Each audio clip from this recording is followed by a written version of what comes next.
So in the last session, we were discussing the rule context preparation, and we have designed one rule context preparation scenario. Now it is a time to execute that.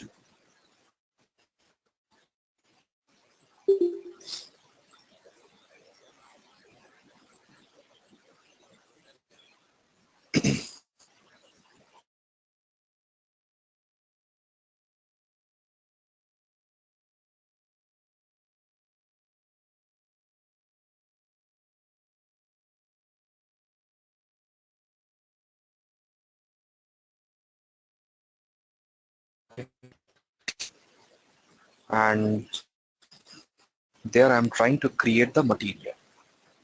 So if you quickly look back the scenario, basically I have added two fields in the rule context preparation. One field is industry sector and another one is material group. So for one field, that is industry sector, the value I maintain, that is 3, which is I think some service sector or some, and the material group value is. So the business rules which I have here, that is if industry sector value is this one, that is to the very true value. If that then it will not reach to the next level. So for that, based workflow, also we have added the respective body for that. And now we are executing. So we had a change request type, that is YMAT01. First, I will do the negative test. That means I will first try to go for the value which is not maintain this combination. Okay. So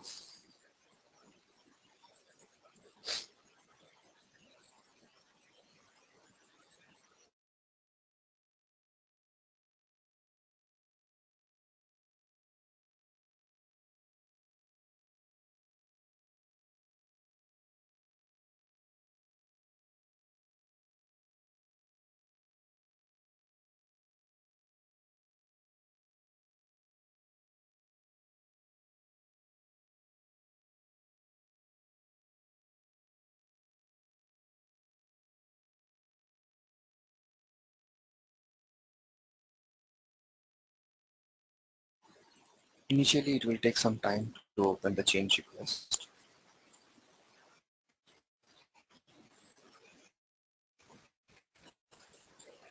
I wanted connection time.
if you online, if you can able to hear me, just see this.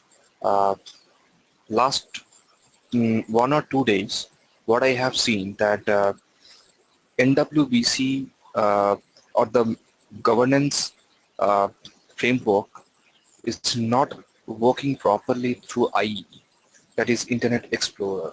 Okay, so might be that HTTP 500 error. So might be Basis can help on that.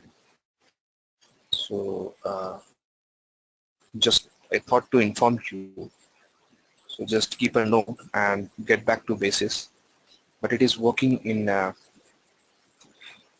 through Chrome. But make sure we should have the IE as well, because sometimes Chrome takes more time. Okay, so here I'm making some entry. So I have a two field, that is industry sector and material group. So first I will do the negative testing. That means I will give the different combination. So material type,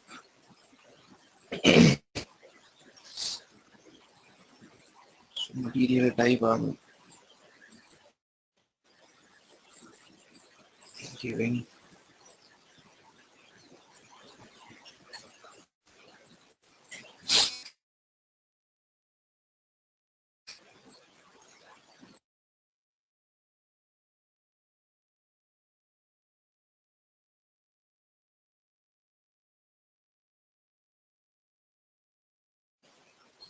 so industry sector we have usually three, that is service provider. Instead of that, I'm selecting industry sector 1, and material group I'm selecting, we have here 00103, but here I'm selecting some different value, that is 0001. That means I'm not maintaining the combination, a different combination over here. And now so it is a negative scenario, so negative test. And now I'm going to submit it.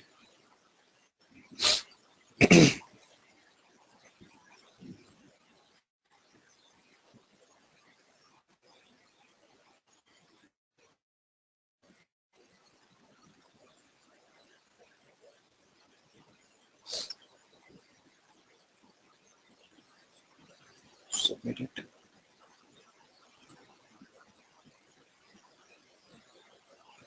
Refresh. See, I have submitted the change request, but still change request status is workflow is currently being processed.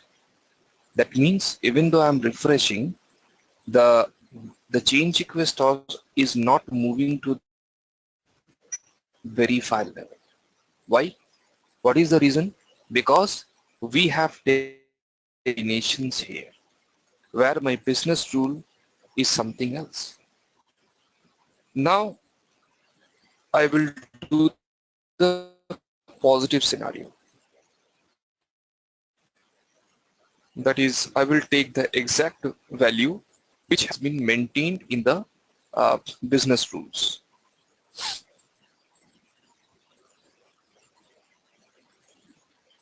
So now again I will create one more material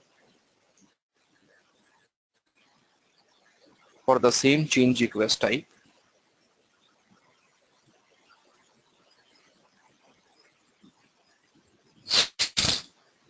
where I will enter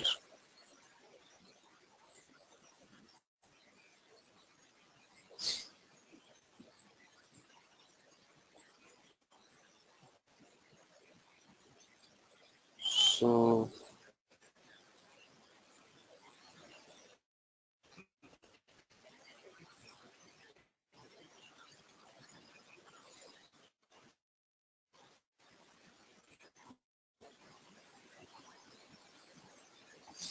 Now the in sector I will mention 3,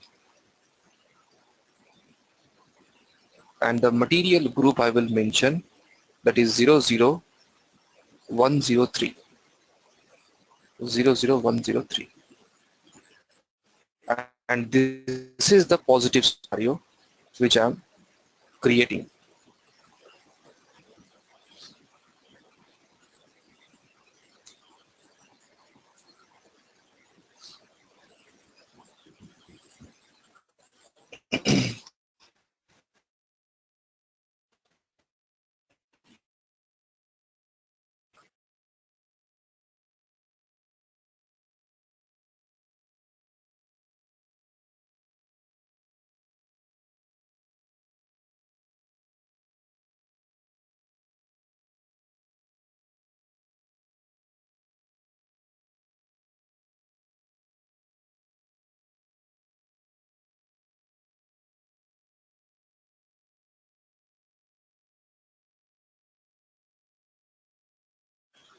So now with this detail, I'm submitting the change request.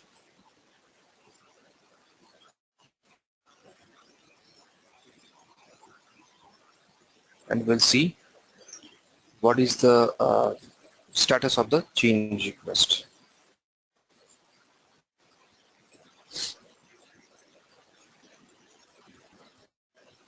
See, the status is to be validated by verifier.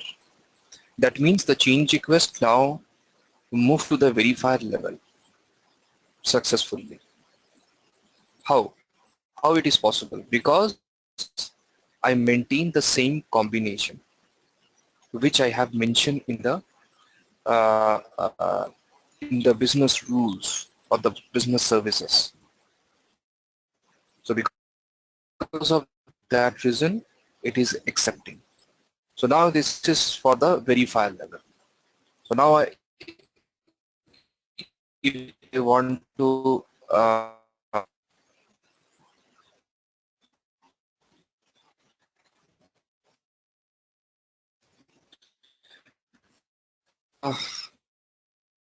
on behalf of me, uh,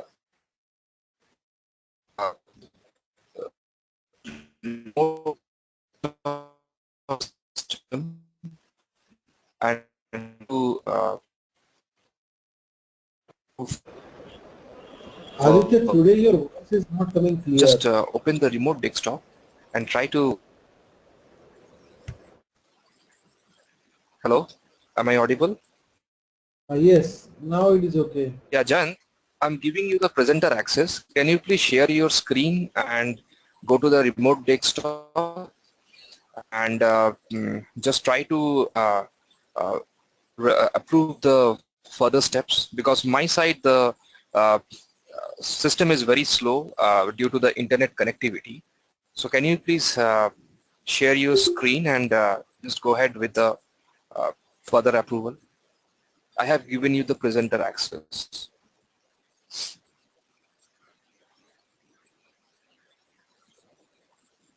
Hello, Jayant, I have given you the presenter access. Can you please share your remote desktop and just go ahead with the further approval? Because one level of approval, like I just submitted the workflow and it went to the verified level. So just Okay, open the remote desktop from your side and do the further approvals. And I have given you the presenter access. So just share your screen so it will be visible to everyone. As it is okay, pretty slow from my side, so I have given you the presenter access just to complete the process.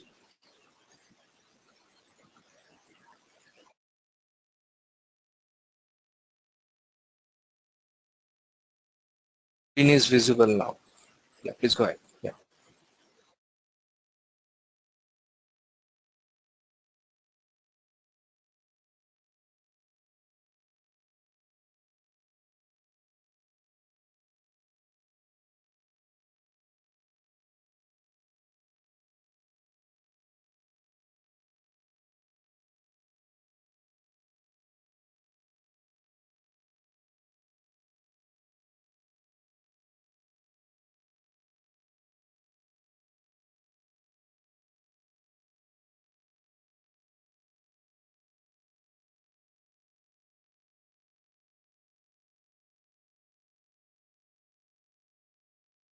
if NWBC doesn't work properly in Internet Explorer, you can copy the URL of NWBC uh, and then try to open it through Chrome.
My change request, you will get the change request which I submitted just now.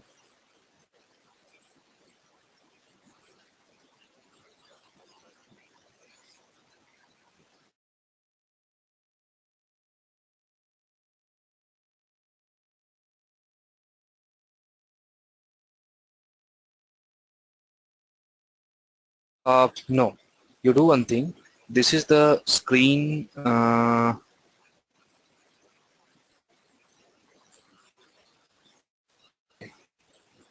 Okay. There is a delay from my side. Okay, because of that reason. Yeah, go ahead and approve.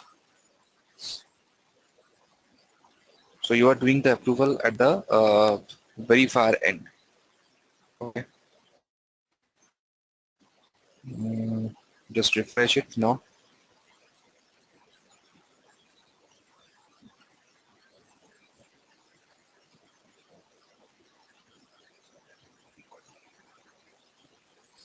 Okay.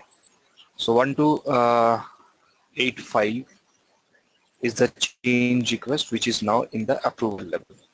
So again, go to the open the change request, the approval level. Just make your screen full screen because the basic data is not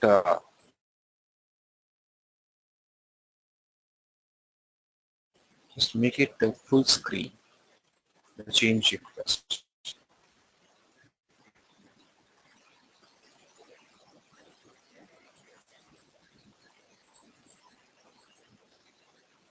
Hello, can you able to hear me?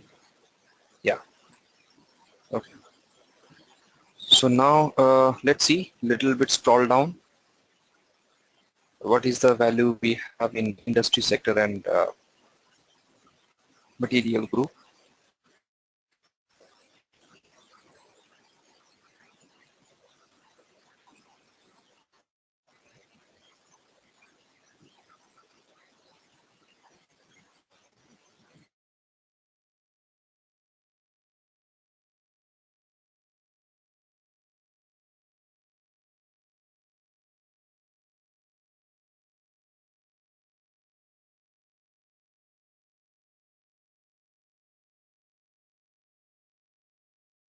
Scroll down a little bit the screen.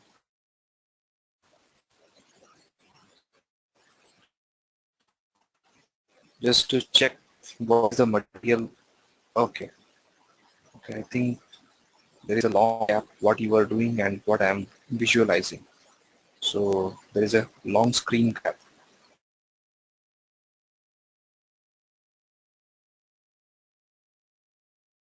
Here there is a industry sector is 3 and the material group is 00103. So this is the value as we maintained here in uh, the rule based workflow, also in the BAdI level. So if this combination is maintained, cannot change next level, otherwise it will not. So uh, this kind of a business rule, if we have any point of time in our requirement, we can use this rule context preparation. So this is one of the business services. Okay, thanks a lot, Jayan. So you can take the control. That's not a problem. My side, the screen is okay. To I want to go to the next topic for a while. I will just take the presenter access. Uh, Again, when it is required to connect system, as my side system is very slow, so I will again give you presenter access, so you can share the screen and then you can do the further thing.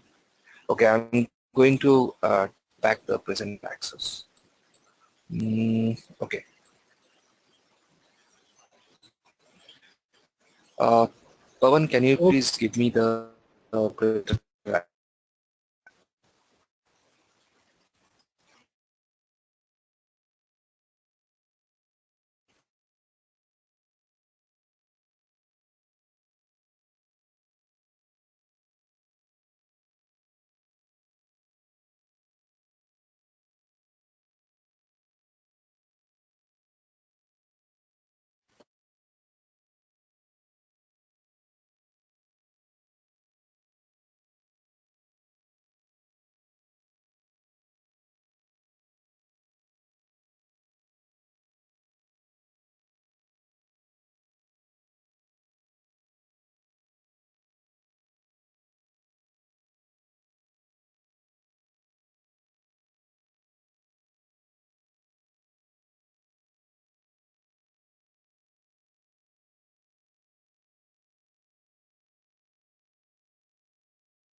Uh,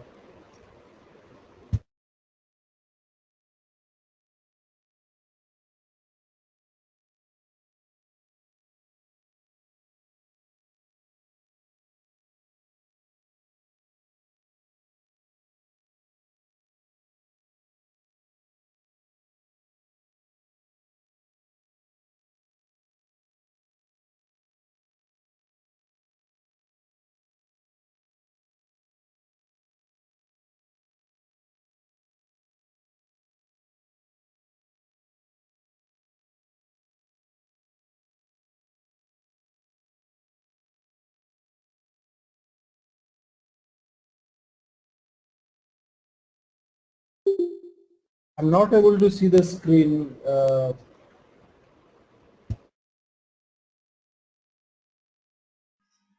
He has got some internet issue, Jayant. He is trying to reconnect. 1 second.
Hello.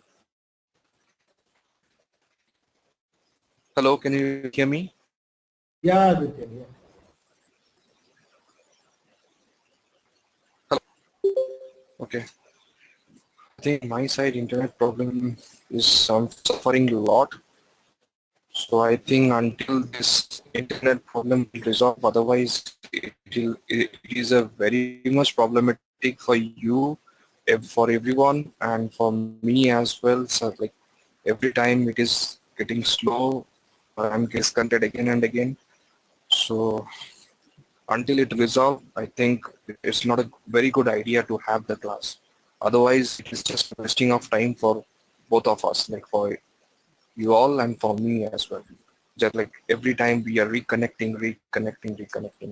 So that's not a very good idea actually. Anyway, so coming back to the topic, so what I was discussing, so this is related to the rule context preparation, which like if we have any certain business rules, like let's say if I have any specific value respect to the industry sector and material group, then I can control it by using the rule context preparation. So this is the one type of services, rule context preparation. Now coming to the another type of business services, that is nothing but email notification. So email notification, now the next question is whether this rule context preparation is really required for all the project. No, it's not necessary that all the project require this kind of condition. It is all your requirement, your customer requirement. So if you have any certain type of customer requirement, then you can look for that. Otherwise, it is not necessary that whether you have the rule context preparation or not.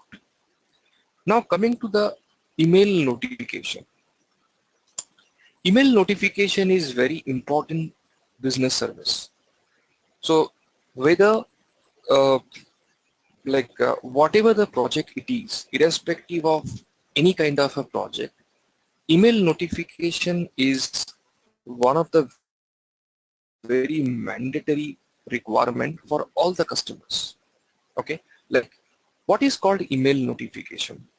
So far we have a process like requester, verifier, approver, where requester submit the change request, then the change request goes to verifier, then verifier approve, then it goes to the approver, then approver approve, then it gets activated, and then complete.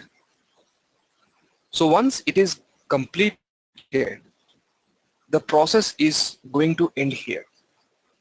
But by using the email notification, we can add one more services here. What is the service? Like once the process is getting completed, let's the notification as the process has been completed to the requester via email. So email notification. So it is a notification for completion of the process which I am sending to the requester via email. That is nothing but the email notification. So to do this email notification, we have basically two things to be developed. One is the rule-based workflow,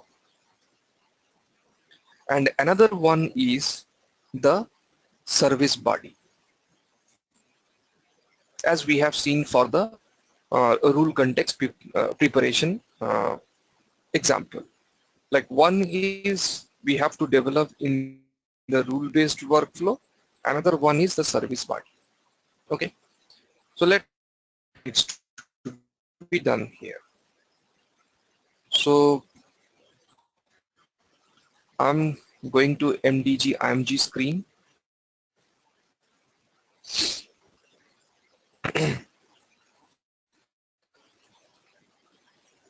So go to MDG IMG.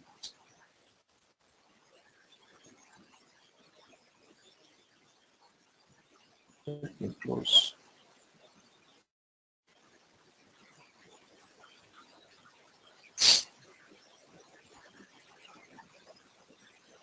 MDG IMG and general settings, process modeling, workflow, rule-based workflow, configure rule-based workflow.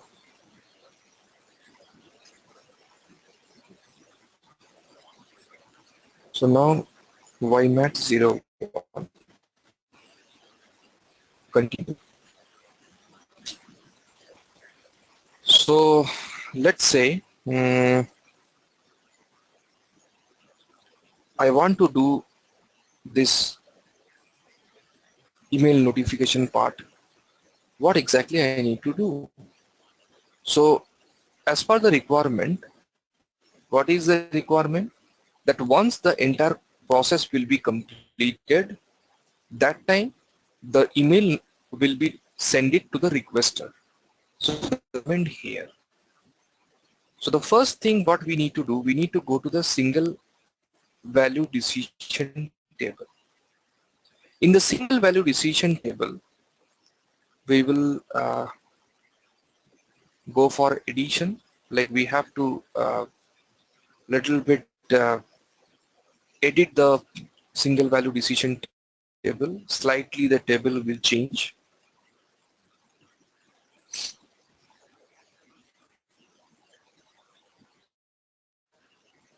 And we will add the new step here.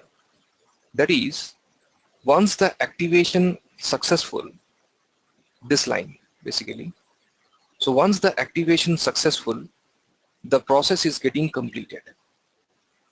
But instead of that, I will say I will add the scenario in such a way that once the activation is successful, then first the mail will trigger out, because after the activation the mail will trigger out to the requester, and then the process will complete. That is the one additional step I'm going to execute here. So first is I have to bring one additional line over here.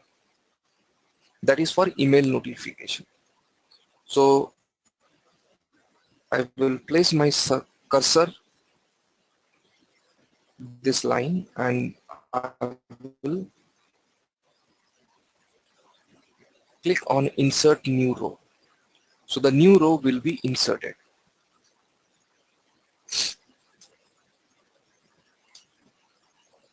Okay. So now I will change little bit.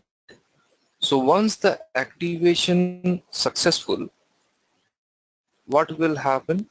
That is, the email will sending the email notification.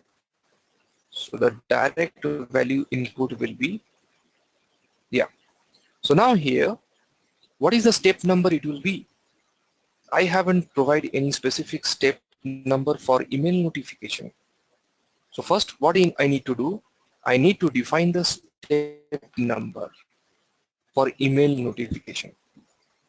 So first, let's cancel it, minimize it, and go to MDG IMG.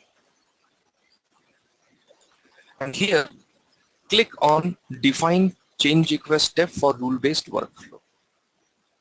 And for YMAT 01, go to YMAT 01.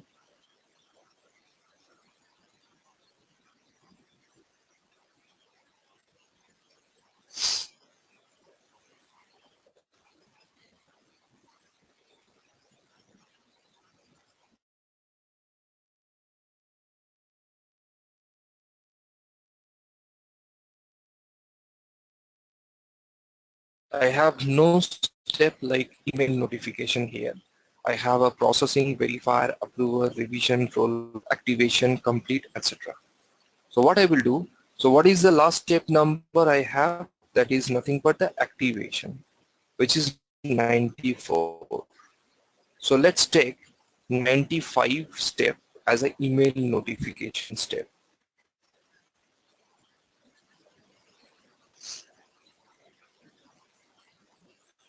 So YMAT 01,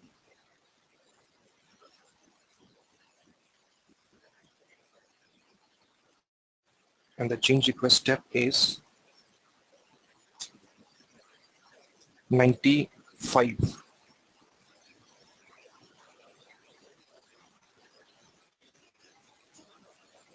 And this is for email notification.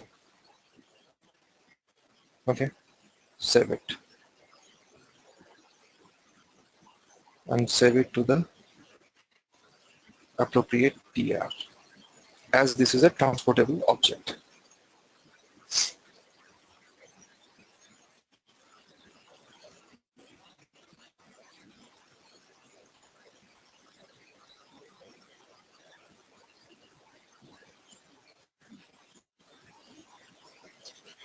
So now go back to the single value decision table, and now try to add the new change request step here, which is for email notification.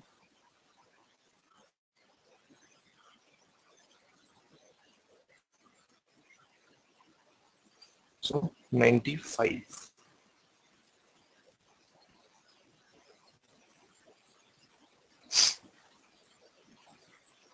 Click on OK, and that will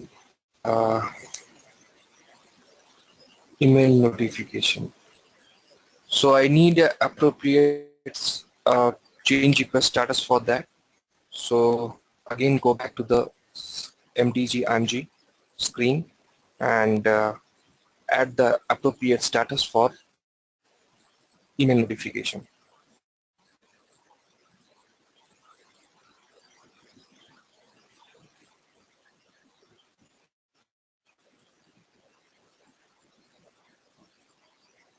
Okay.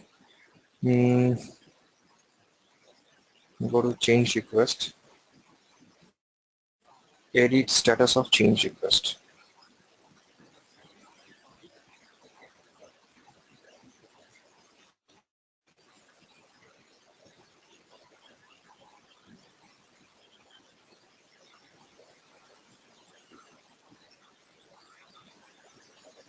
Now add the entry status.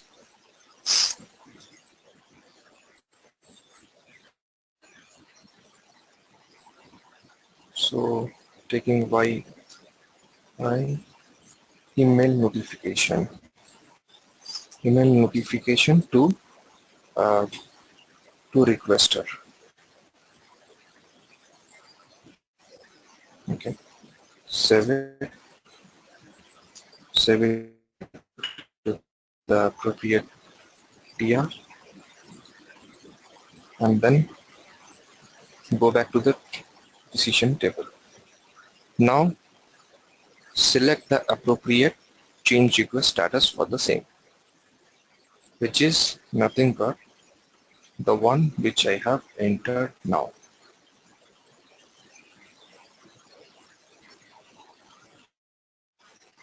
So this is the one. Okay, so save it. So not much change, slightly the requirement got changed. That is, after the activation, previously it was getting completed. Instead of that, what we will do, we will just do the email notification for that. And now, so the completion state, it was 7, so I don't want to make it as a 7, so let's make it some different number. So let's make it 8 condition areas.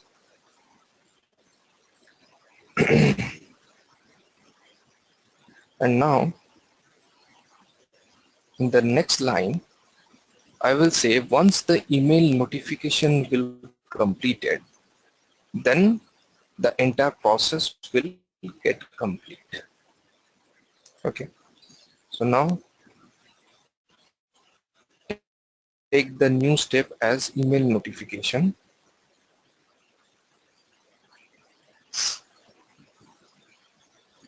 That is 95. And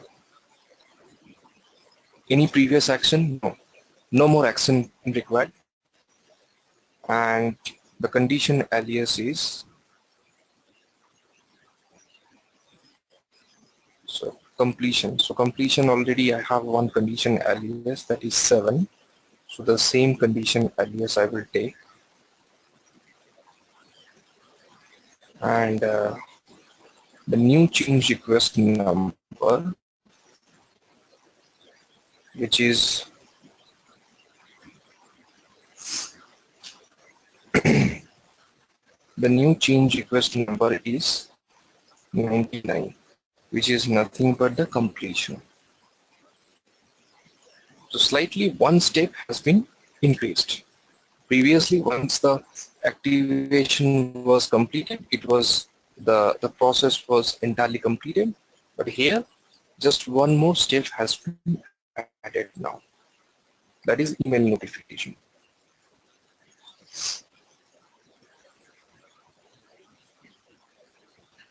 So here, give the appropriate status. That is final check approved.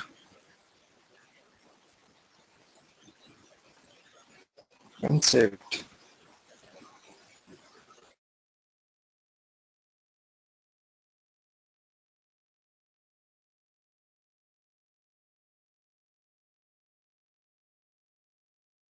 On user agent decision table. So as email notification is something which is the background job, right? So any kind of email notification where I want that if the process gets completed, automatic mail will be sent. So that is an automatic process which I'm looking for. So for that, I need to enhance the non-user agent table as well, as it is a background process for me. So what I need to do, I need to click on edit button and add the new, insert the new table or new step. So here, what is the condition alias number? That is 8.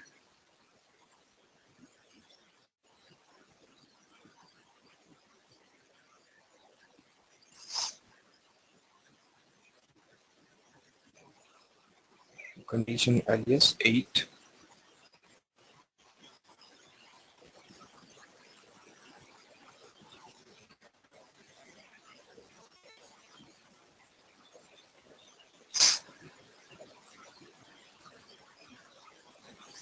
And what is the agent group?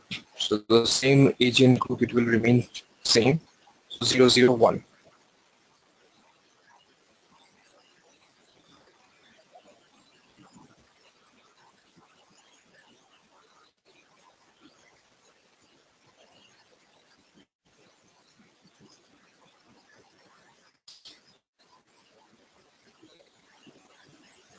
And the process pattern. So the process pattern for email notification will be F4 button. And there is a option called synchronous system method. So in the F4, there is a option which is called synchronous system method, which is the second option. So select this option. So this is for the email notification. And then click on OK. So this is the entire non-user agent decision table. So this part also I can say it is now completed. So rule-based workflow part for email notification now done. Now it is a time to think about this service body for email notification. So when I have a service body, definitely my service body will link with the rule-based workflow. So where I will add this filter value. So the filter value which I will add, that is here, but let's add it later. First go to the service body. Before that, just to activate it. Anyhow, I will activate later, so that is not a problem. Just to minimize it and go to AC18. Go to AC18 and call the same enhancement spot which we have called rule context preparation, that is USMT SSW service processor. This is the enhancement for enhancement spot for email notification. So under this enhancement spot, we have different type of body, and one of the important body is the email notification. Let me show you.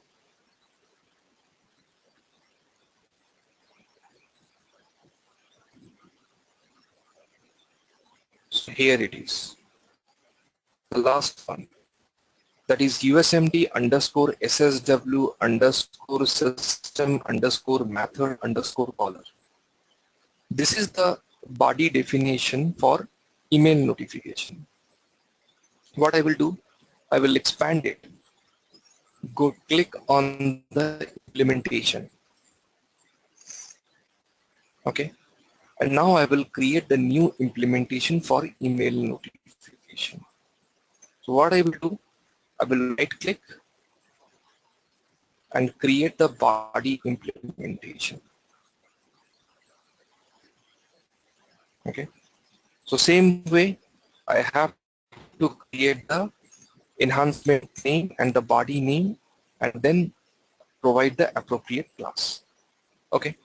So create the new enhancement implementation name. So ZENH underscore email underscore notify underscore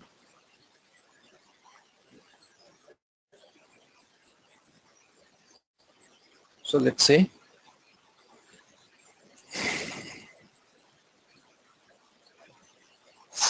this is the name which I have given. So this is the enhancement implementation name and some short text description. Composite enhancement implementation name, no need to give. Click on continue, save it to the local object, and now continue to create the body. So now create the body.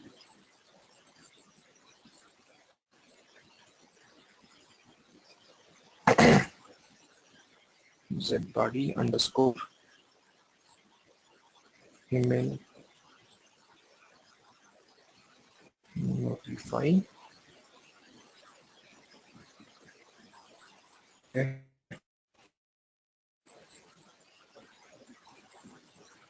test. Now implementing class. So how I will get the implementing class regarding the email notification? So same way, so let me unshare my screen for a while and let me open the document. I probably send all the document to you all related to the rule context preparation, email notification, parallel processing, and dynamic agent selection. So please check and confirm whether you have received those documents or not. Okay, I probably have sent those documents. Please check and confirm. So now I'm going to share my screen. So this is the document for email notification. Sorry, I open for rule context preparation. One second.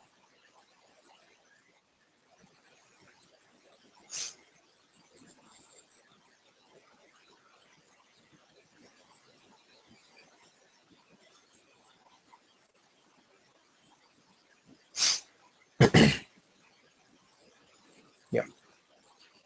Now I'm going to share my screen. So this is the document for email notification. Okay. So already the document has been shared. Now, if you come down this document, like here at page number 12 in this document, you will get the implementing class for BAdI. So this is the implementing class for this particular BAdI. So now the same way the class look like a custom class, but it is actually a standard class which provided by SAP. So let me add this particular class in this implementing class level. So ZCL, see, this is the class. ZCL underscore CT underscore SYS underscore method underscore caller. So this is the class which is used for this email notification BAdI. So now what will happen? Whatever the content, whatever the method we have in this particular class, the entire methods are getting copied here. So copy the sample class. So the entire class will be copied to this particular BAdI. And now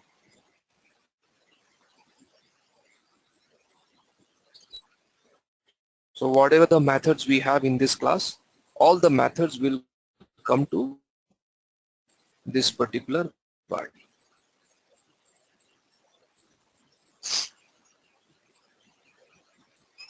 So this is the service BAdI part, which I'm showing you at this moment. So this is the enhancement implementation, and this is the BAdI implementation name. And if I expand it, then this is the implementing class. So this is the implementing class, and this is the method for the class. So whatever the piece of code I need to write for this, I have to write under this piece of code. However, you have seen there are some piece of code already has been written over here. Okay, but this piece of code is not sufficient enough. You need to write from your end some additional code to execute the activity which we are looking for. Okay, and the coding part I will come little later. But before that, so how this BAdI will connect with rule-based workflow? By using the filter value. So the way we have added the filter value for rule context preparation, the same way we will add the filter value for email notification. So I will click on this edit button, and then I will click on combination. So here the combination will open, and now I will create the service name for this. So what is the service name I would like to give? Let's say Z email underscore notify underscore this. So this is the service name I want to give. Copy this service name. Now save it. Okay. And now return back to the decision table, and here in the service name area under the non-user agent decision table, respect to this email notification line, I have to add this service name here. Click on OK. Okay. Click on Save button. So this is the service name which I have added in the non-user agent decision table. At the same time, also I have to add this particular service name in MDG IMG under the rule-based workflow. MDG IMG,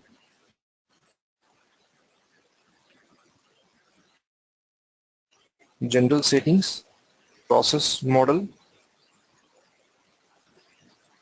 then workflow, then rule-based workflow.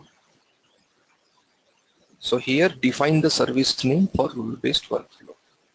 So here I have to add it. So I have to add the entry over here.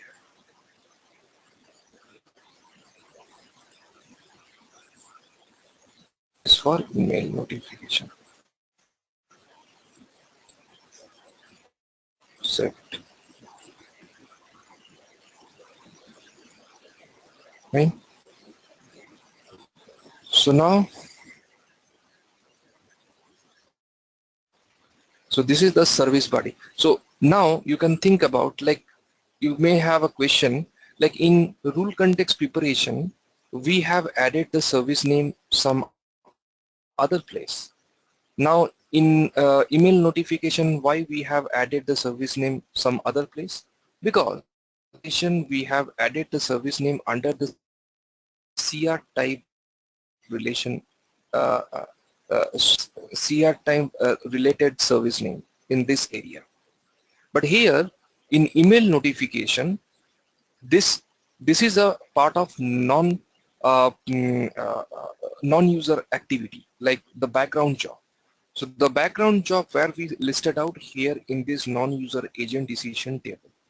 So because of that reason, in this table only I have to provide the respective filter value here as a service name. So that's what, this is the significance to have the service name in the non-user agent decision table. So if, as I have a specific custom body for this services, so I have added this service name for this particular activity, which is going to link with the custom body. So this is the completion of my entire rule-based workflow part. Now coming to the body part, and particularly the coding part. So go to the implementation class, and here under this method we need to write the piece of code. So what exactly the code I need to write? The code which I will write, so basically that code will have a few things to do. One is the code will have the understanding that to whom to send the mail, to whom to send the mail. That is the most important thing, the recipient address. Without this I cannot send the mail. Second is, what will be the subject line of the mail? Subject line of the mail. And the another point is, what will be the body of the mail? These three things which we have to understand in this particular coding, the coding content. So now, for coding, SAP has given one standard coding. One example coding has been given. This is the coding which is more than sufficient to achieve the case.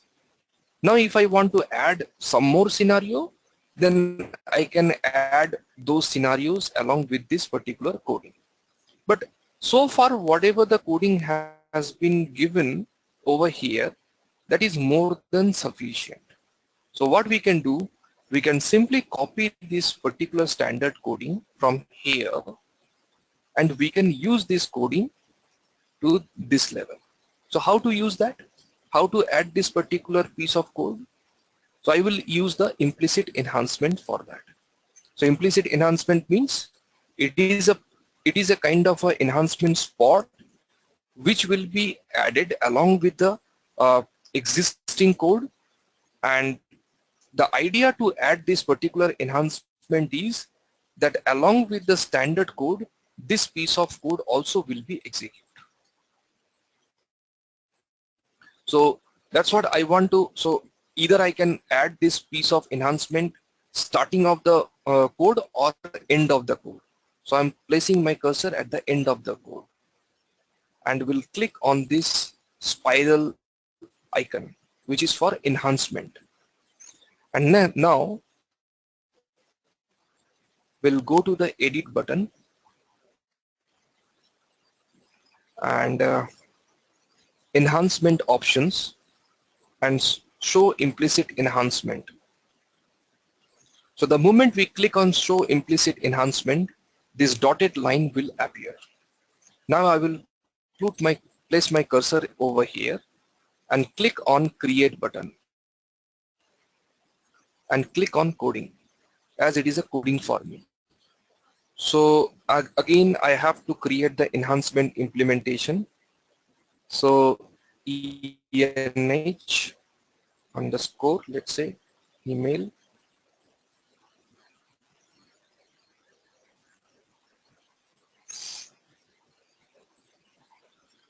So now continue. So here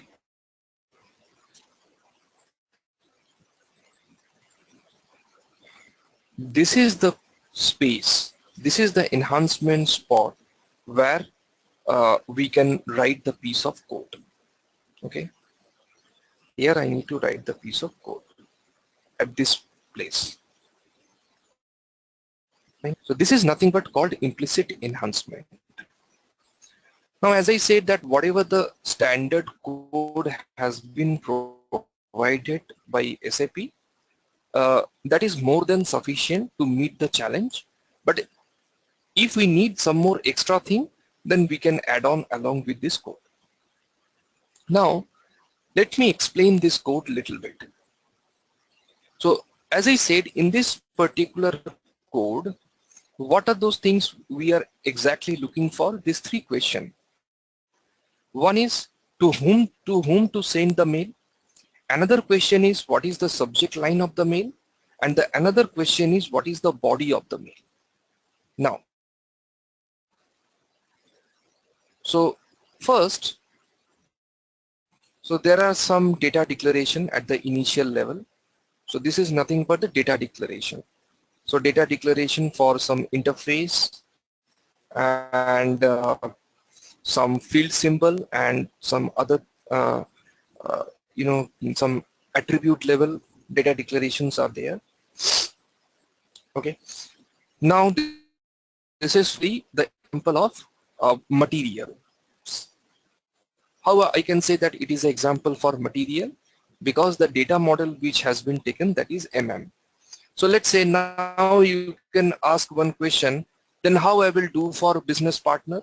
So instead of MN, you mention the data model name as BP. So that will be for your business partner. Similarly for this one, this is something for some Z entity type has been taken. So it is not required to add. You can eliminate this line. Also similarly, you can eliminate this line as well, which is for taken some custom entity type, which is not required at all. So you can keep these two lines out. Now the USMD entity types. So the major entity, what is the major entity here? That is the material. So let's say for business partner, which entity I can mention, that is BP underscore header, right? So whether it is a material or a business partner or finance, it doesn't matter. Just I need to place the data model name and the respective entity name over here. Similarly here for business partner, I will mention BP underscore header.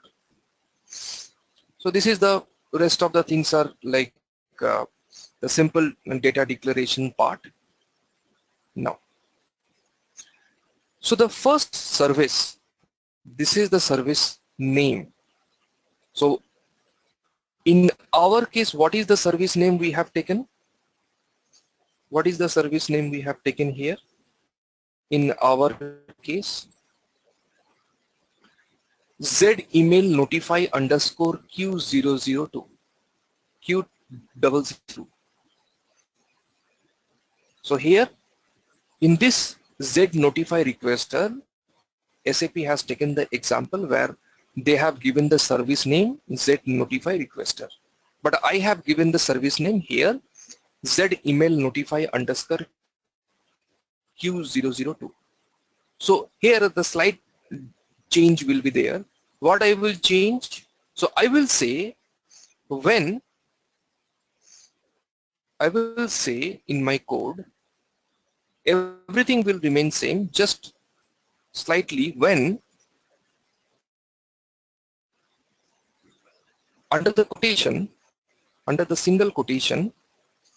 So what is the service name? Z email underscore notify underscore Q002. Then what are those steps are happening? That means here in this PDF file, we have Z notify underscore requester.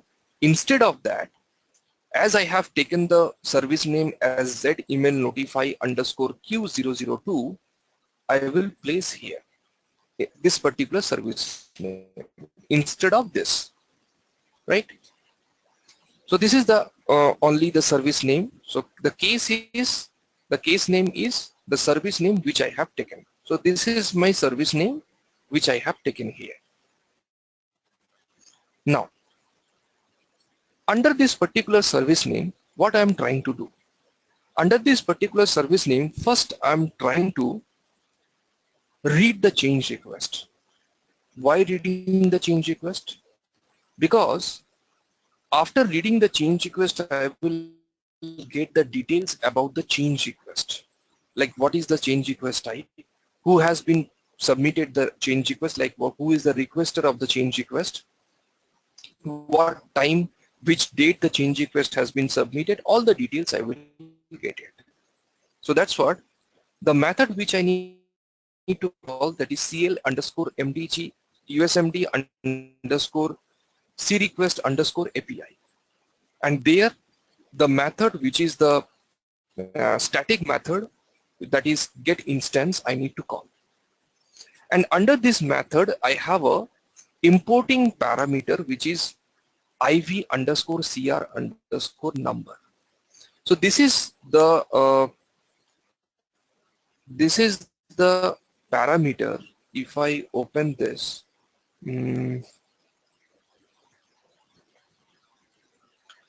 and open this signature level. So in the signature level, you can see IV underscore CR underscore number is the import parameter. So this import parameter we will use to pass the information about the change request number. Because to read the change request, I need to pass the change request number. It is the same technique which we have used in rule context preparation to get the detail about the change request. The same thing we are repeating.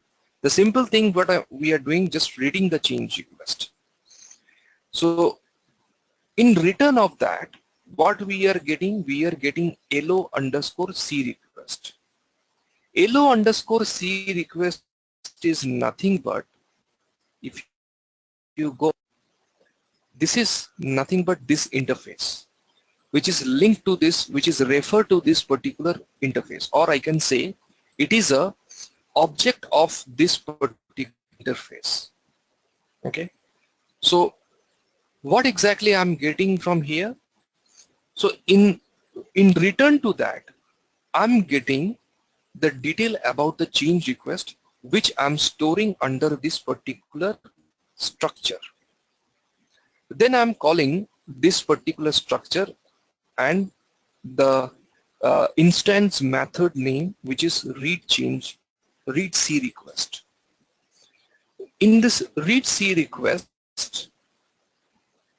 the importing parameter which I'm calling, that is the change request ls underscore C request. ls underscore C request is ls underscore C request is nothing but usmd underscore s underscore C request, this particular structure.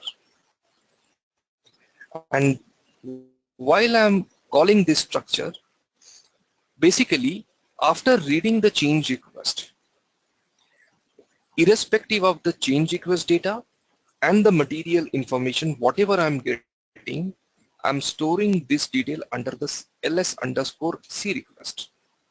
Okay, that is es underscore C request. I'm storing the information.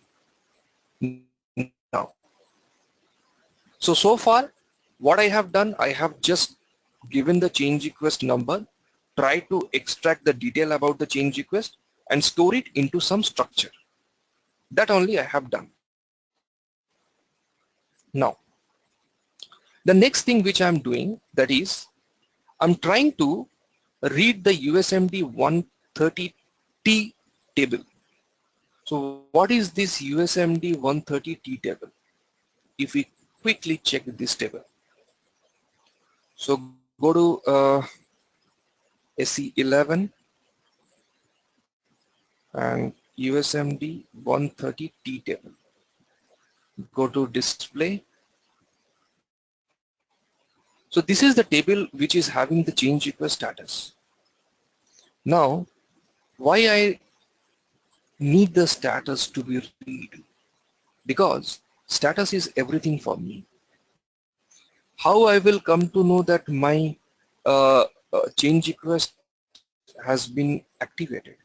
How I will come to know my change request got completed? By using the status. By using the status, I can understand where exactly my change request is standing. Whether it is at the verify level, or it is at the approval level, or it is at the activation level, or it is election level. Where exactly my change request is standing, I can get that information from the status.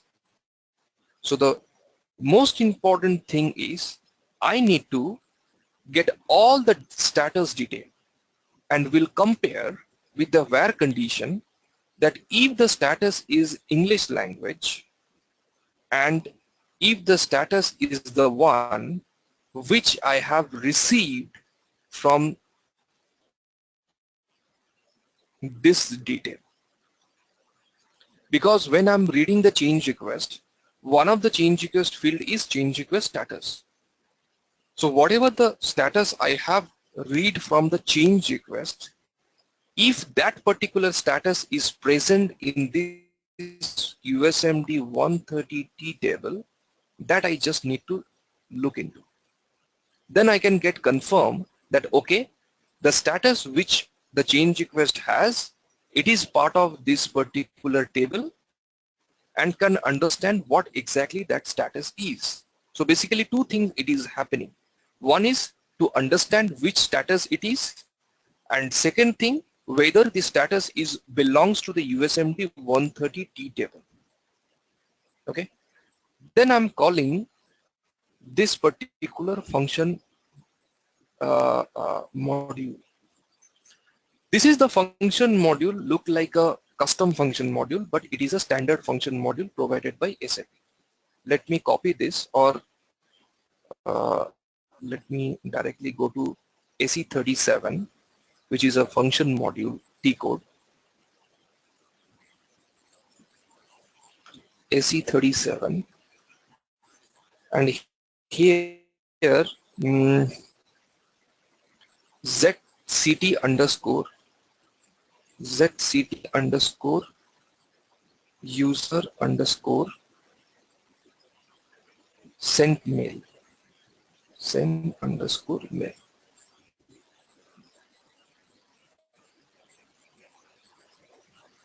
Display.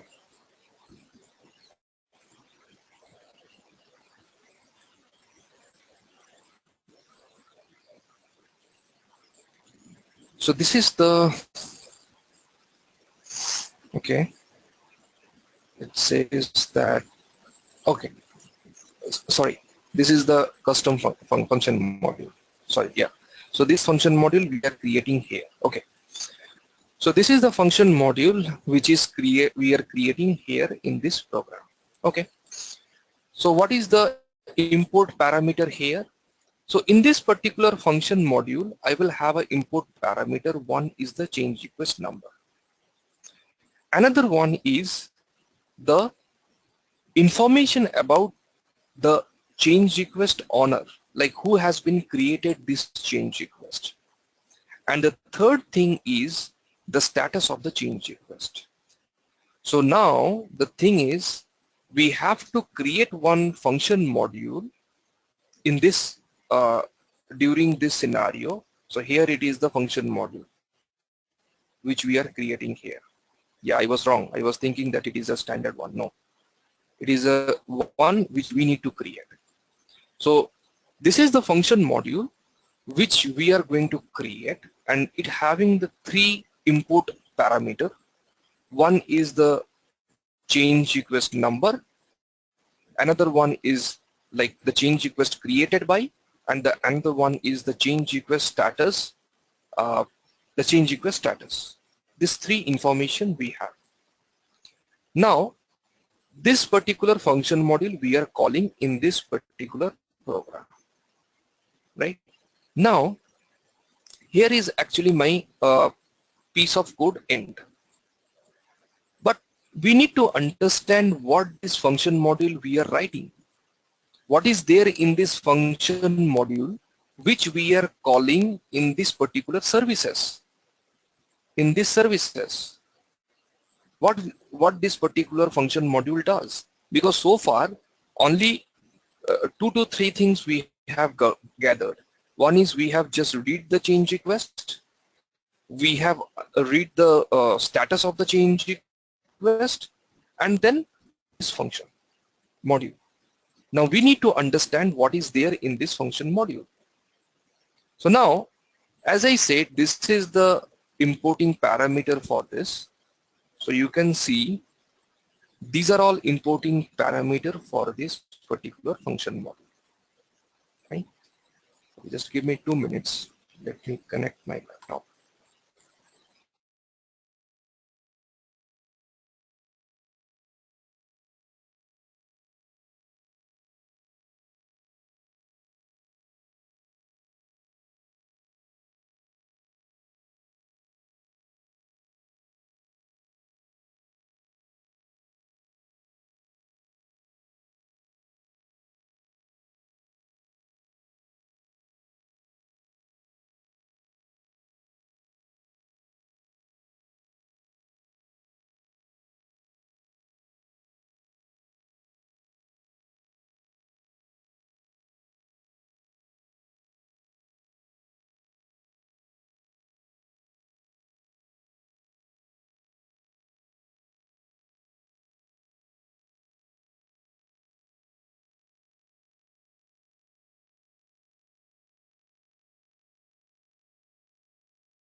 Am I audible now?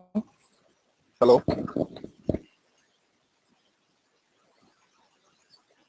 Am I audible now? Yeah. Okay, fine. So now we are going to create uh, this piece of function. Uh, Whether I will stop today because this function will take another half an hour time to understand or to explain. Whether I will stop today here and discuss in the next session, or I will continue. Whatever you say.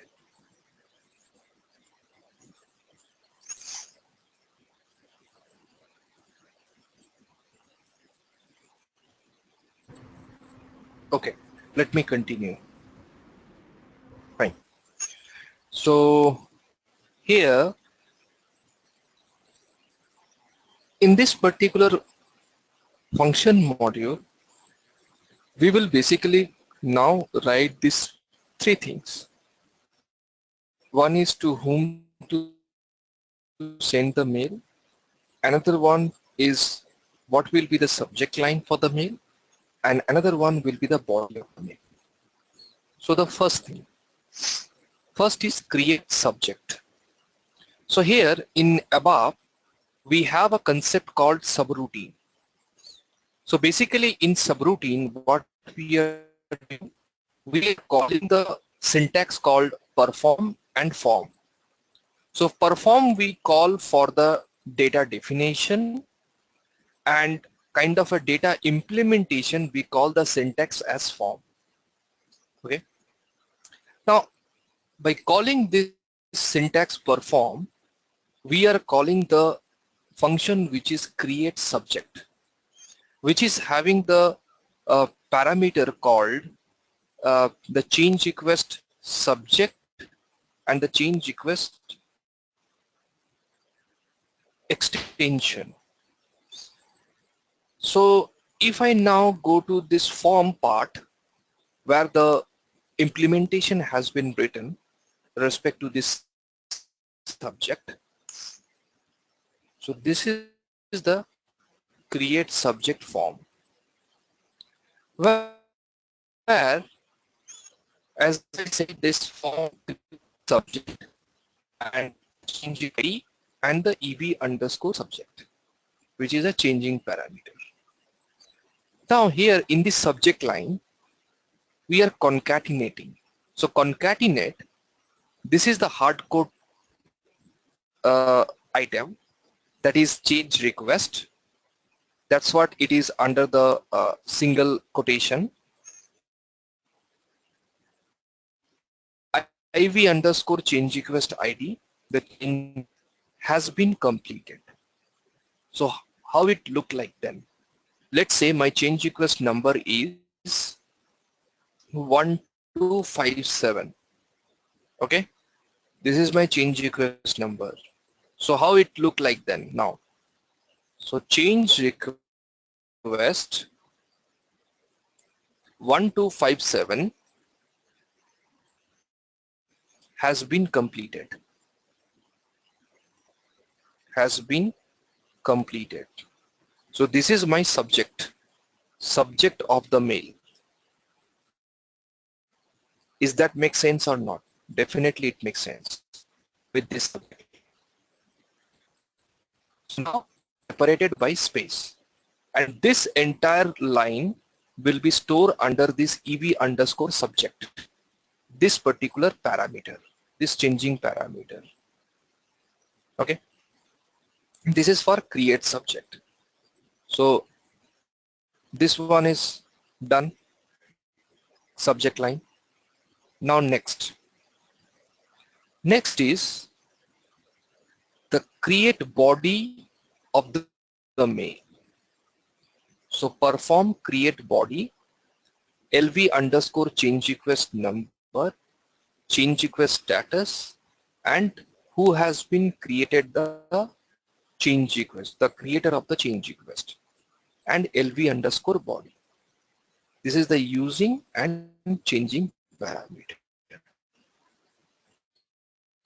Now I'm going to the form or the implementation part.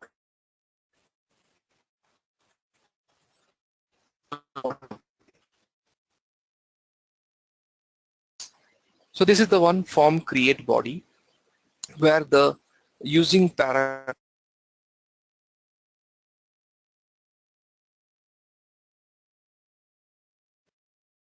the creator of the change request, and the changing parameter is equal.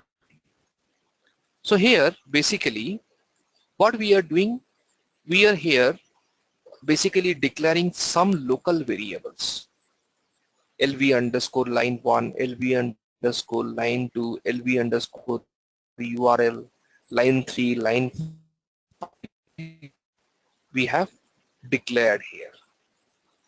Now see here, in LV underscore line 1, I'm saying hi. Let's see how it look like. Hi. Your change request for creating material has been completed. This is my second line. Okay. Now here I can give, however it is now in grayed out mode, but I can also give the URL of NWBC, where by clicking this URL, requester can directly reach out to the requester, or the requester can directly reach out to the NWBC, where he can see the change request detail. So this is the NWBC. Okay. So that means if I want to really give any URL, that I can give it here, and that will be send it to into LV underscore URL. That is in this particular LV underscore URL local variable. Concatenate change request, this one. This is the status. Completed. That is a status. So how it look like? Next line. So if I want to add any URL, so URL will be here. So what is the URL? NWBC URL.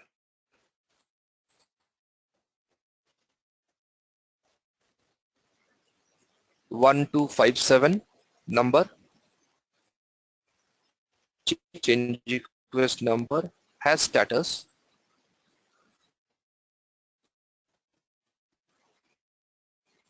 has status. So what is this? Single check completed.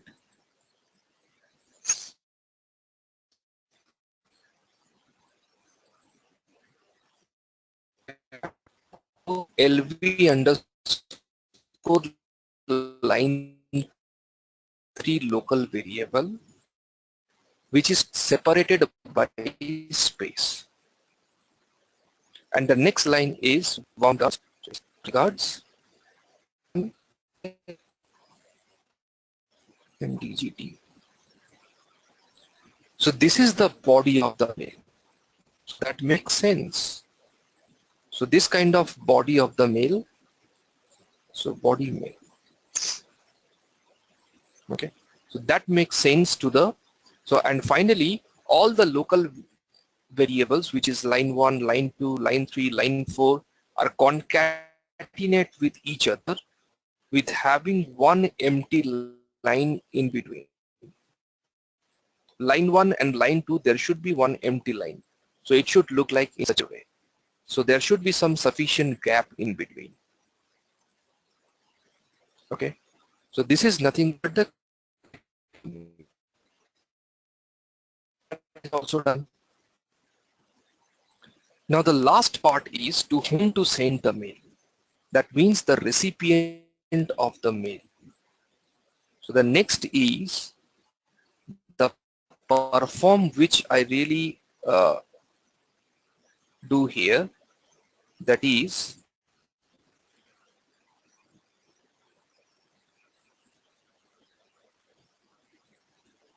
body of the mail, and then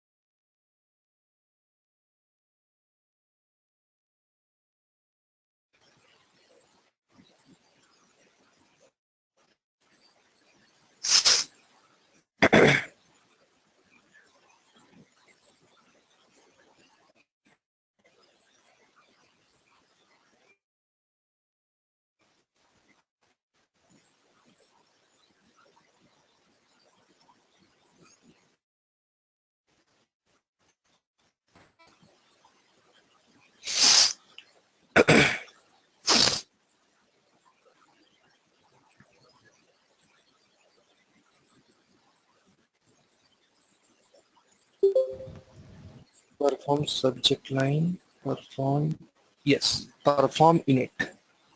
Here it is.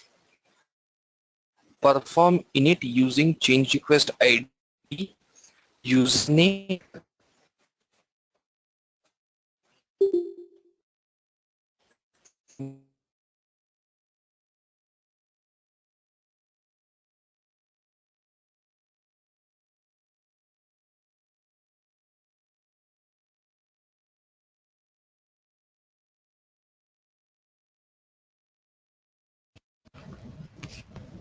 Hello, hello, hello. Can you able to hear me? Hello?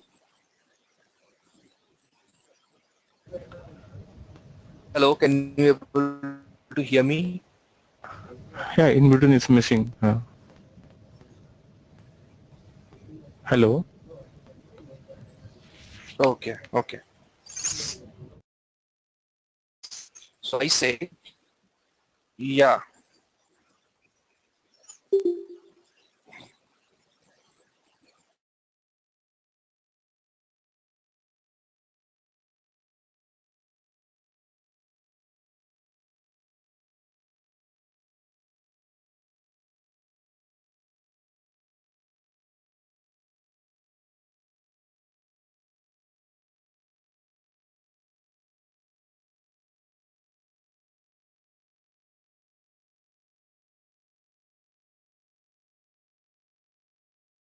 can you able to hear me now? Hello? Hi, it's fine. Yeah. So what I was talking about, that is, there is a perform here, the perform init. So this perform init having the change request ID, username, status, and also the change request as a changing parameter, the change request ID, the status, the mail address, and the creator name or the requester name. So if the email address is not initial. What does it mean? That means respect to the user, like I'm a user, let's say. Okay, SAP user is the user.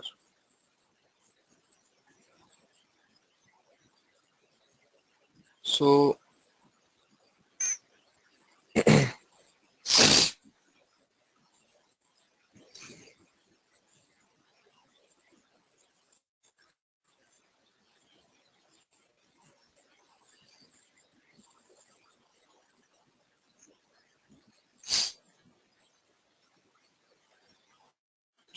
so if you go to somehow it is not responding. So if you go to transaction SU01, okay, if you go to transaction SU01 and type the name as SAP user, like this is the user profile, which our profile. So if I go to this particular profile, I can see the respective email ID of the user. So like in our SAP system, like in our company or organization, we have every user has some user ID, which is the SAP user ID. So those user ID linked with the email ID, right? Linked with some email ID. So that we can see in the T code SU01. So here, if the email ID is not there, if it is initial, then there is no point to talk about the sending mail. Then it is not possible. But if the email ID is there, if the email ID is not initial, then there is a point to create the framework which can send the email. Now, here, form init. Form init. In this form init, what we can do, so there is some data declaration as usual, like these are all some data declarations are there. Now going to the business, the function module, which is BAPI underscore user underscore get underscore detail. So this is the standard function module. So here, if I go to BAPI underscore user underscore get underscore detail. So if I execute this, what I will get? I will get, so what is my input here? My input is the username, SAP user. So let's say this is my username. Now before I go this, I want to go to SU01, SU01, and here in SU01, respect to SAP user, I want to add my email ID here, like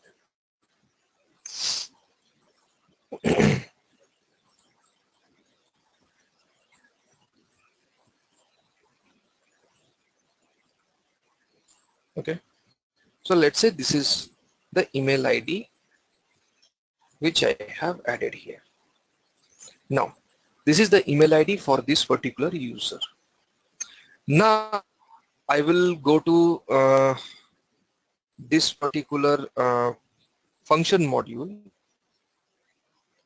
and now I will execute it. So when I will execute this, what I will get here in return, I will get, let's say this is the profile which is having some entry. Okay, this profile, let me check quickly where I can get the detail about that.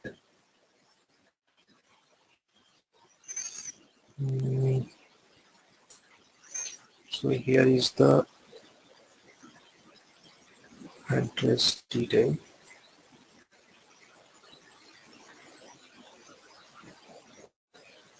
See here, email ID.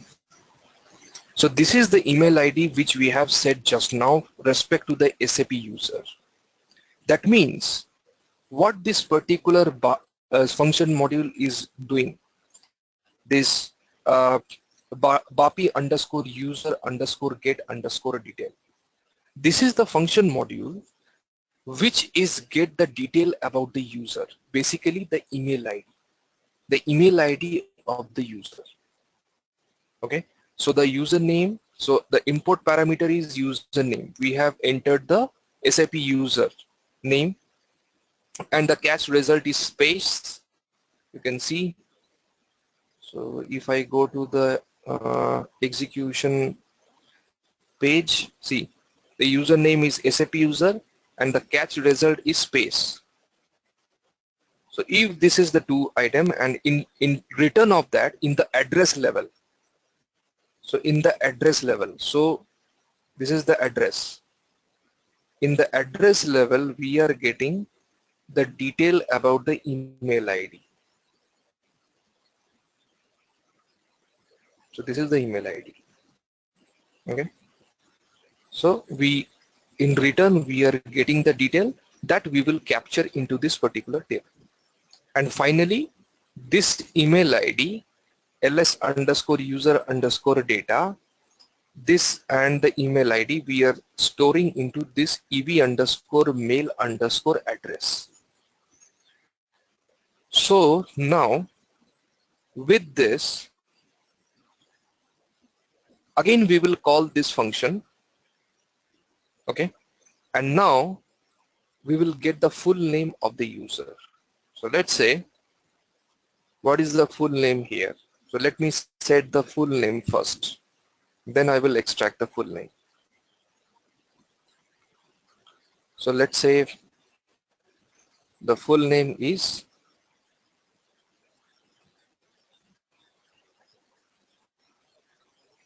SAP.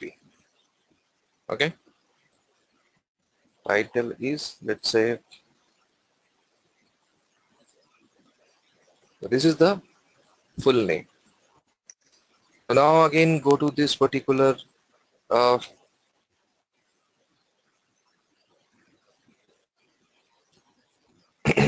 this particular function module and execute it. Go to the address, and here what is the full name? We will get it here. See, the full name is SAP user, and what is the first name, what is the last name, all the details we will get it here. This is the full name. So basically we are looking for the full name. So this is the one. Okay, and that we are storing into ev underscore creator underscore name. So from this, there are two major details we are getting. One is the email ID, another one is the full name of the requester. And finally, what we are checking here, we are checking, so basically in the form, so there is another perform, which is, and there is another perform, which is the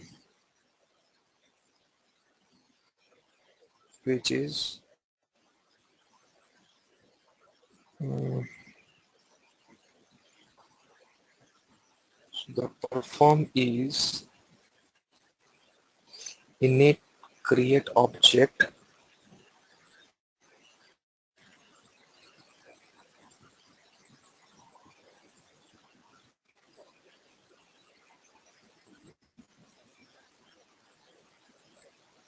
this one, perform get request data. So get the data of the change request creator. Okay, so this is the perform. So we have to go for the form implementation. So this is the form for get C request data. So here basically, so what are those parameter we have? One is EV C request data. EV C request data. Okay, which is basically the data which we have in the change request information, and another one is change request ID. So what exactly we are doing here? Now we are checking whether this change request is activated or not, because when I will send this email, when I will have the status, first I will match the status if the status is completed, but at the same time I have to check whether the change request is activated or not. I can set the status at the verify level also that the final check completed, but that doesn't mean that my change request gets completed or the final check approved. No, status is important, but at the same time I have to check whether it is activated or not. How I will come to know that my data is activated or not? First I will get the detail for USMD 120C. So if I go to USMD 120C, straight away I can provide the change request number, and I can see the field which is the active field, whether this active field is checked or not. So it is USMD 120C, and click on display. So let's say go to any specific field.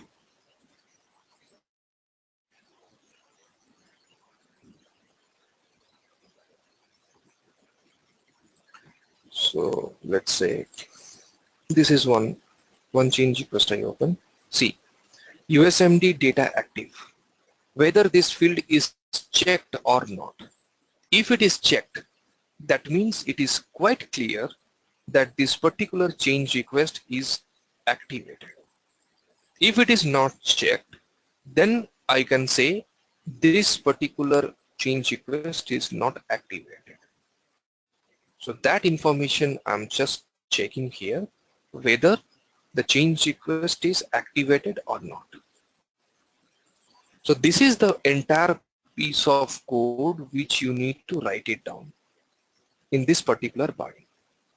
And one more thing, what you need from the basis side. So basis will add the exchange mail box, the connection in between the exchange mailbox and MDG connection. So what is called exchange mailbox? Like Microsoft Outlook or Gmail or Rediff mail, whatever the mail we have, every mail connect with the exchange mailbox. So those exchange mailbox has to be linked with MDG connection. So that will be taken care by the basis team.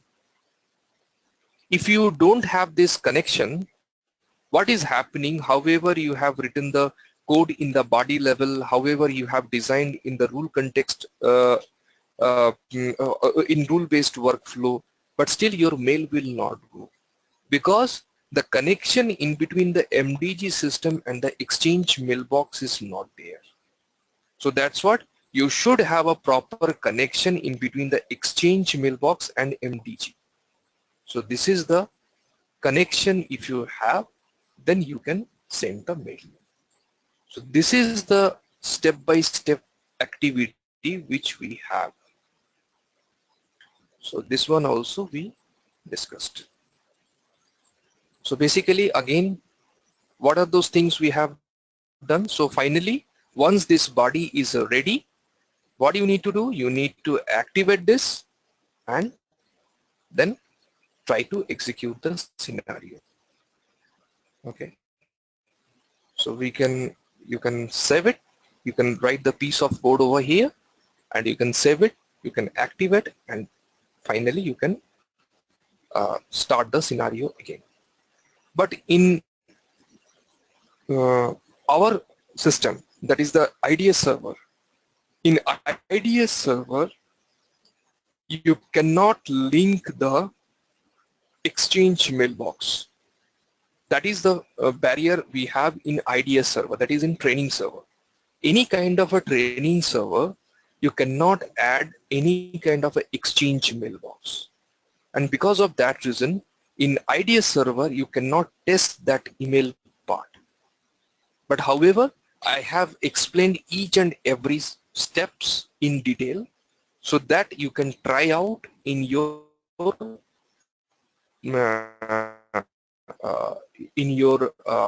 the licensed version, the one which you are using for the official purpose. Okay. So this is the piece of code and the steps which you need to follow for email notification. So this is the second item which is under the service BAdI, that is email notification. Also, whenever we are trying to talk about email notification, another topic which comes along with it, which is called extended email notification. Extended email notification. And that we will talk about in the next class. Okay. So all the document has been given, the extended email notification. Yeah, please. Go ahead. What do you want to ask?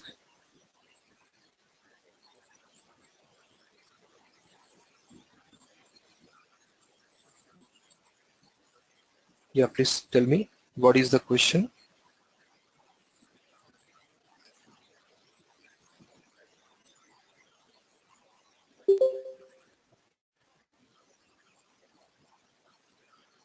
Okay. So the extended email notification document I haven't sent, that I'm going to send after this class. So this is all about. So in the next class, first we will talk about extended email notification. Then we will talk about parallel processing and dynamic agent selection. Basically the three things we will talk about in the next class. Okay. So our next class will be on Thursday. Okay. Our next class will be on Thursday, and try to come little early. That is, I'm expecting to start by 7 a.m. IST. Is that possible? 7 a.m. IST. Is we have still a few more topics to be covered, and I have a limited time to spend with you all. So that's what I want to extend the timing. So it will be easy for me to cover up the session in a proper way. Hardly there will be few more session which is left. Okay, apart from this chapter, there are only 2 chapters which are left. So I request you to come, just few more classes are there. It is not a permanent activity. It's a for temporary few days, just for few days, and then only we will wrap up the session. So request you to come by 7 a.m. IST coming Thursday. Okay. Okay, it will too early for me, but okay, no issue. Okay. Yeah, just adjust for few more classes. Okay, We are fine, no issue. expecting to complete. Yeah. We are expecting to complete by this month only. So let's see how much we can cover up. Okay. Okay. Okay. Fine. Yeah. Yeah. Tell me, is there any question, any suggestion, anything?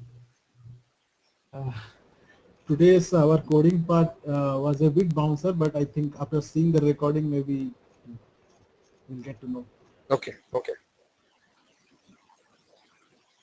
okay, fine. Then we'll Uh, catch you on, yeah, One query yeah, we do for the rule based, we have an AND operation, means that if we have two fields like industry sector and material group, can we have the OR option, means either industry sector or material group? Will any value will here be I true, have, then here I have taken the combination basically, the yes, combination respect to industry sector and material group. Now your question is, can I put a OR option? Like if the industry sector is this or the material group is this one. Yes, you can make it yes, according. uh, Yes, okay, that is also fine. So that what you need to do, that you need to specify in your above body. In your service body, you need to specify that what I have specified there in the body. I have simply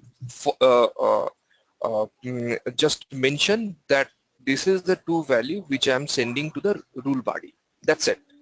So in your yes, case, what you need to do, in your case, you have to write one more line in the body level that whether the material type or the the material group and the industry sector, any one of the value is equivalent to this, then only it will allow to go ahead to the next level. Okay, but I said both of the combinations should be there in my scenario. So your scenario will be little different than my scenario. Okay, yes. so yeah, this is also possible. Just you need to extend your service body. That's it. Okay. One more query. Is it also possible to skip any level? Suppose if we have if we have industry sector Possible, 03, then go to direct approver, possible. and if yeah, that is okay. Yes, yes, I will talk about that. So this is the topic, that is, can we skip any particular level in business process based on certain input? I will talk about that. However, I think I have given little understanding on that when I think I was doing the UI part, and also it is similar to the rule context preparation. Yes. So I will talk about this particular scenario in the next class. Okay. Can we skip any particular level in the business process based on certain input? Okay. I will talk about that because this is another elaborate discussions I need. So let's have a fresh discussion on this. Okay, Aditya, I have one question. This email notification part, you have done the setup for the complete when the user activities will be complete, then the email notification will go to the requester. But if the approver 2 Exactly. rejects it, and so the email Yes. notification should reach to the requester. So does that configuration include, or it's a separate? If it is rejected, then what will happen? And not only like this is the only one scenario which cover, that is in this process, that is whenever it is activated and completed, then only the email notification return to the requester. But as you ask that if my my verifier gets rejected, then what will happen? If let's say requester submit to the verifier and verifier approve, then I want to send the mail to the verifier, then what will happen to this kind of cases? For that, we have this extended email notification.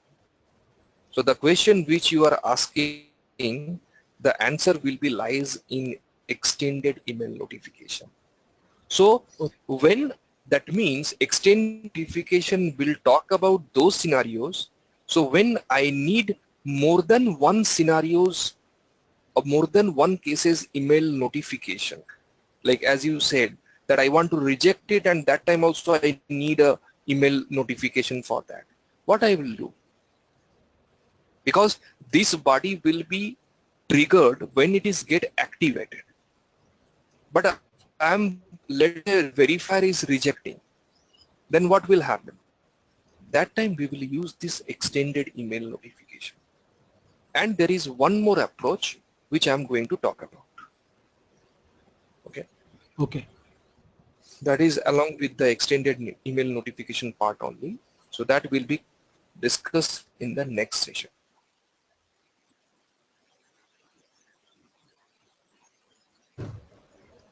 Fine. Any question?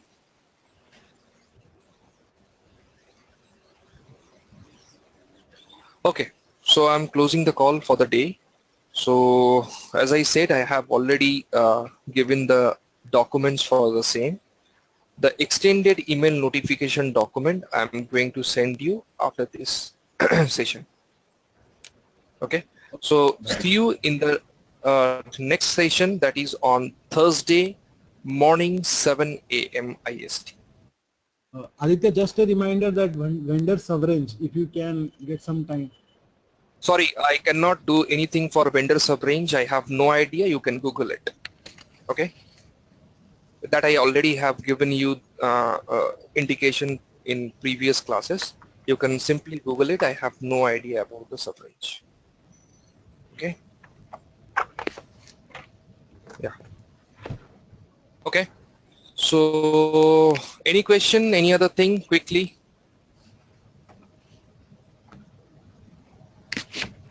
Okay, fine. Thanks for this. Thanks. So see you in next class. Yeah, bye. Bye.